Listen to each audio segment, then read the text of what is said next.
देखिए, भारत की राजनीति में हर तबके का रिप्रेजेंटेशन होना चाहिए और भारत की सबसे बड़ी माइनॉरिटी मुसलमान। इम्तियाज जलील एक एमपी था जो बरसों के बाद एक मुस्लिम एमपी जीता था, उसको सब मिलके हरा दिए।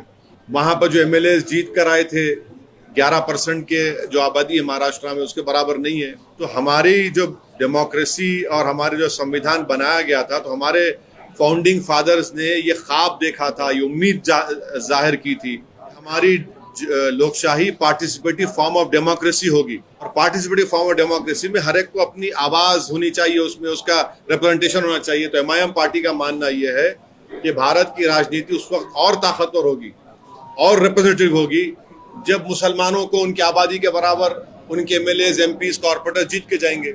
आज भारत की पार्लियामेंट में सिर्फ 4% मुसलमान एमपी हैं।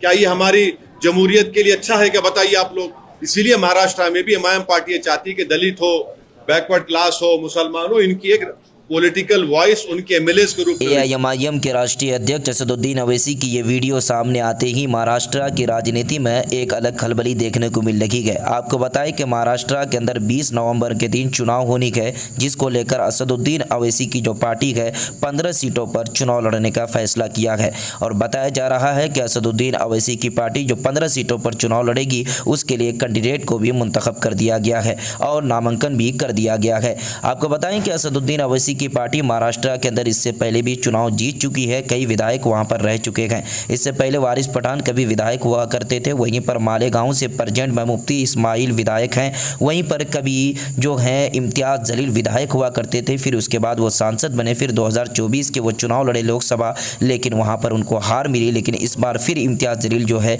औरंगाबाद ईस्ट से किस्मत आजमाने वाले हैं। आपको बताएं कि असदुद्दीन अवैसी का ये कहना है कि जिस तरह से मुसलमानों को शुरू से ठगा गया है और महाराष्ट्र के अंदर तमाम के तमाम पॉलिटिकल पार्टी पॉलिटिक्स तो करते हैं, लेकिन मुसलमान रहनुमाई और मुसलमानों को रहनुमा बनने के लिए चांस नहीं देते हैं, जिसकी वजह से इस बार जो है हम लोग 15 सीटों पर चुनाव लड़ने का फैसला लिया है।